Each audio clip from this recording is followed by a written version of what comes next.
বাজার থেকে কম বেশি এই জিনিসটা আমরা সবাই কিনে খেয়ে থাকি, কিন্তু বাসায় বানানো যে এত সহজ কখনো চেষ্টা করে দেখিনি। আজ বাসায় তৈরি করে ফেললাম অনেক মজার এই ক্যান্ডিটা। আর এটা বাচ্চা থেকে বড় সবাই অনেক বেশি পছন্দ করে এই বাদামের ক্যান্ডি। আসসালামু আলাইকুম। আজকে এই বাদামের ক্যান্ডিটা কিভাবে তৈরি করলাম সেটাই সবার সাথে শেয়ার করছি। প্রথমে বাদামগুলাকে একটু ভেজে নিয়ে তারপর খোসা ছাড়িয়ে নিয়েছি, তারপর সুন্দর করে বেছে পরিষ্কার করে তারপর সামান্য পরিমাণ ঘি দিয়ে একটু ভেজে নিচ্ছি। এখানে ঘিয়ের পরিবর্তে চাইলে এখানে রেগুলার রান্নার তেলও ব্যবহার করা যেতে পারে, কিন্তু ঘি দিয়ে ভাজলে তার একটা সুন্দর স্মেল আসে। তো আমার এগুলা ভাজা হয়ে গেছে। একটা পরিষ্কার স্টিলের প্লেট নিয়ে নিয়েছি আর তার উপরে একটা পেপার বিছিয়ে দিয়ে সামান্য পরিমাণ ঘি দিয়ে একটু মেখে নিচ্ছি যেন ক্যান্ডিটা খুব ভালোভাবে উঠে আসে। তো এখন পর্যন্ত যে সকল আপু এবং ভাইয়েরা আমার ভিডিওটি দেখছেন সবাইকে অসংখ্য ধন্যবাদ এত ধৈর্য সহকারে ভিডিওটি দেখার জন্য। রেসিপিটা ভালো লেগে থাকলে প্লিজ একটি লাইক দিতে ভুলবেন না আর শেয়ার করে আমার পাশে থাকবেন।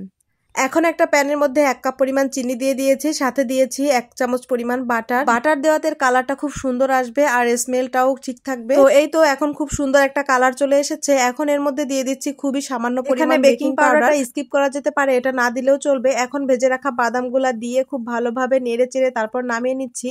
এ পর্যায়ে চুলা জালটা একদমই অফ রাখতে হবে। আমি কিন্তু চুলাটা বন্ধ করে দিয়ে তারপর নেড়ে চেড়ে নামিয়ে নিয়েছি, তা না হলে অতিরিক্ত পুড়ে গিয়ে তিতা হয়ে যেতে পারে। তো এই তো আমি এখন প্লেটে ঢেলে নিয়েছি। এখন একটু চামচ দিয়ে ছড়িয়ে দিচ্ছি। এখন একটু ফ্রিজে রেখে ঠান্ডা করে নিলেই হয়ে যাবে। তো চাইলে এটা বাহিরেও নরমাল তাপমাত্রায় রেখে দিলেই জমে যাবে, একদম ঠান্ডা হয়ে যাবে। আর তো বাদামের এই ক্যান্ডিটা খেতে যেমন মজা, বানানো খুবই সহজ, খুব সহজে বাসায় ঝটপট তৈরি করে নেওয়া যায়। তো বাচ্চাদের তো অনেক বেশি পছন্দ। আমার মনে হয় বাইরে থেকে না কিনে বাচ্চাদেরকে স্বাস্থ্যসম্মত উপায়ে বাসায় এভাবে করে তৈরি করে দিলে বাচ্চারা অনেক বেশি খুশি হয়ে যাবে। তো আমি এখানে পুরোপুরি ঠান্ডা হওয়ার আগে একটু ছুরি দিয়ে একটু দাগ কেটে দিচ্ছি যেন শক্ত হওয়ার পরে খুব সুন্দরভাবে ভাঙা যায়, দেখতে ভালো লাগে। আর খুব বেশি শক্ত হয়ে গেলে এটা কখনোই সুন্দরভাবে ভাঙা যায় না বা কাটা যায় না।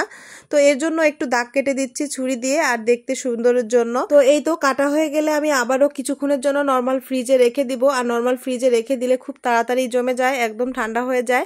তো এই তো নর্মাল ফ্রিজে রেখে দিয়েছি, আমি 20 মিনিট পরে বের করে নিয়েছি। আর এই তো এখন একদম শক্ত হয়ে গেছে। এখন এই নিচের পেপারটা ছাড়িয়ে নিচ্ছি। আর তো এখন আমি যে ছুরি দিয়ে একটু কেটে রেখেছিলাম, দাগ কেটে রেখেছিলাম, সেই দাগ অনুযায়ী দেখতেই পাচ্ছেন কত সুন্দরভাবে ভেঙে যাচ্ছে।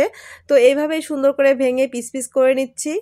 এই বাদামের ক্যান্ডিটা বানিয়ে তারপর বক্সে করে রেখে দিতে পারেন হালকা ক্ষুধার জন্য, এটা অনেক বেশি উপকার হবে। এই ক্যান্ডিটা বানিয়ে রাখলে বিকেল কিংবা সকালের হালকা ক্ষুধায় এটা একটু খেয়ে তারপর পানি খেলে অনেকটাই ক্ষুধা নিবারণ হয়ে যাবে আর খেতেও বেশ ভালোই লাগবে। আর বাচ্চাদের জন্য তো অনেক বেশি উপকার। তো রেসিপি ফলো করে আজই বাসায় এভাবে তৈরি করে নিন অসম্ভব মজার বাদাম টানা বা বাদামের ক্যান্ডি।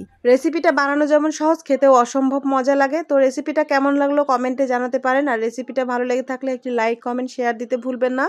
আর রেসিপিটা শেয়ার করে আপনার ফ্রেন্ড সার্কেলদের দেখার সুযোগ করে দিবেন। সবাই ভালো থাকবেন। আল্লাহ হাফেজ।